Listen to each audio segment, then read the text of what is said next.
नमस्कार, मेरा नाम है अंजनी तिवारी और आप देख रहे हैं गांव देहात। आज हम गांव देहात में बात करने वाले हैं देश के उच्च सदन राज्यसभा की कार्रवाई के बारे में।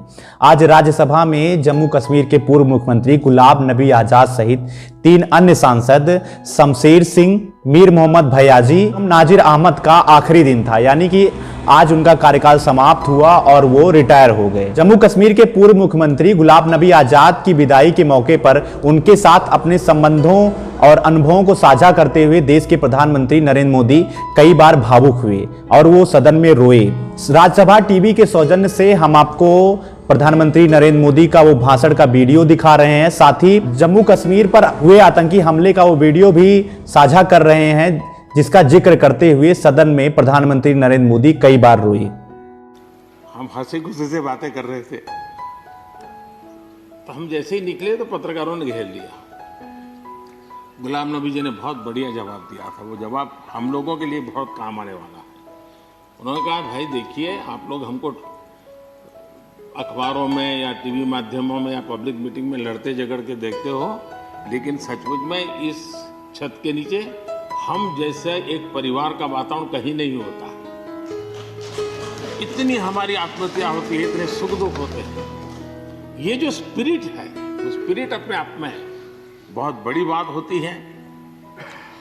गुलाम नबी जी का एक शौक शायद बहुत कम लोगों को पता होगा, और कभी उनके साथ बैठोगे तो बताएंगे।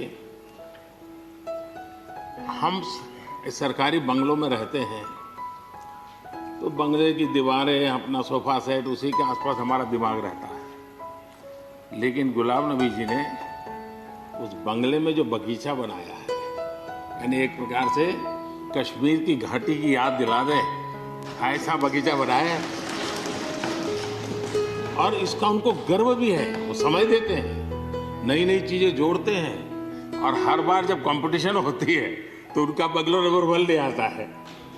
यानी अपने सरकारी जगह को भी कितने प्यार से संभालना, यानी बिल्कुल मन से उन्होंने इसको संभाला है। जब आप मुख्यमंत्री थे, मैं भी एक राज्य का मुख्यमंत्री के नाते काम करता था, हमारी बहुत गहरी निकटता रही उस काल में। शायद ही कोई ऐसी घटना मिल सकती है कि जबकि हम दोनों के बीच में कोई संपर्क सेतु न रहा। एक बार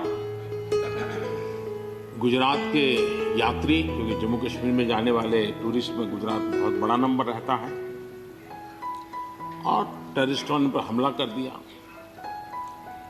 करीब 8 लोग शायद मारे गए। सबसे पहले गुलाम नबी जी का मुझे फोन आया।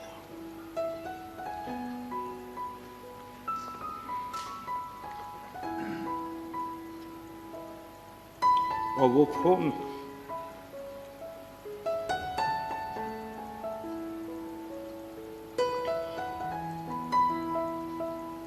सिर्फ सूचना देने का नहीं था,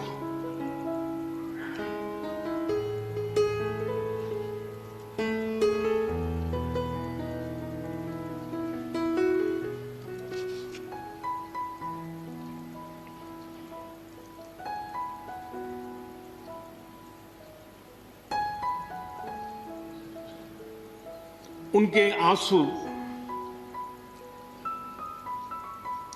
रुक नहीं रहे थे। फोन पे उस समय प्रणब मुखर्जी साहब डिफेंस मिनिस्टर थे। मैंने उनको फोन किया, मैंने कहा, साहब अगर फोर्स का हवाई जहाज मिल जाए डेड बॉडी को लाने के लिए। रात देर हो गई थी। प्रणब मुखर्जी साहब ने कहा, आप चिंता मत कीजिए, मैं करता हूं व्यवस्था। लेकिन रात में फिर गुलाम नबी जी का फोन आया। वे एयरपोर्ट थे।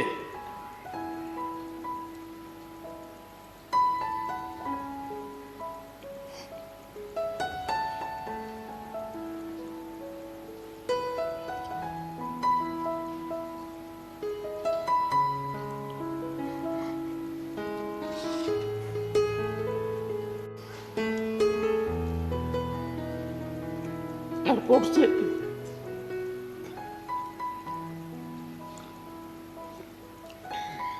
उन्होंने मुझे फोन किया और जैसे अपने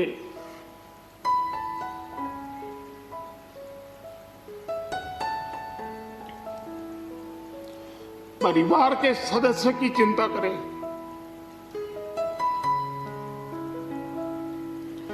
वैसी चिंता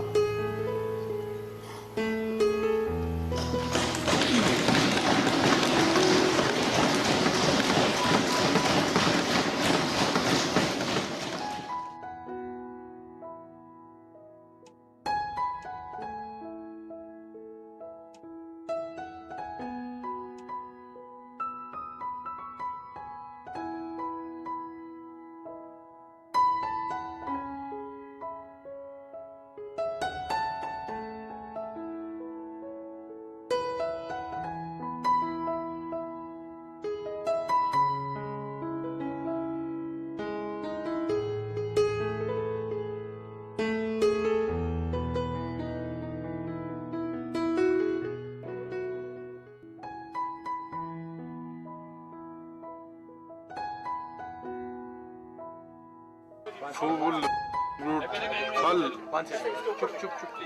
लेके भेजना चाहिए, लेकिन आपके बच्चों की लाशें भेज रहे, बहुत अफसोस है। हम सब माफ करना।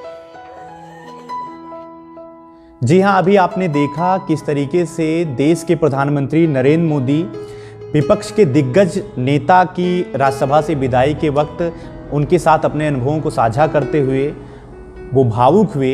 यही हमारे देश के सबसे बड़े लोकतंत्र होने की खूबसूरती है। विचार चाहे कितने भी अलग क्यों ना हो, लेकिन देश के लोकतांत्रिक दल देश की बेहतरी के लिए हमेशा प्रयासरत रहते हैं। हमने भी ग्रामीण भारत की बेहतरी के लिए एक छोटी सी मुहिम गांव देहात की शुरुआत की है। अगर आपको हमारा ये प्रयास पसंद आ रहा हो तो आप हमसे जुड़िए और चैनल को सब्सक्राइब करिए। धन्यवाद।